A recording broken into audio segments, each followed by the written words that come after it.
đây đây mà đã nó lom khát bên với liền này khát bên với liền rồi bạn ta luôn cái đánh mò đánh đạn này không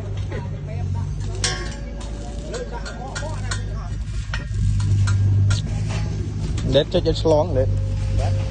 cho chặt chặt đó soi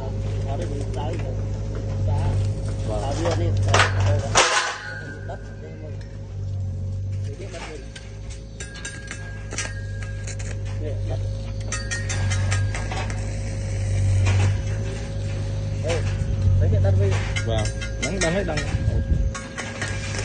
để tham mình lùi lạnh côn mong cái tiền đấy tại mình lùi lạnh côn mong cái tiền rồi thì mình sẽ này ha được đừng bạch dễ xả này tom lôi crop trôn đằng rồi nắng dân bình tha nè men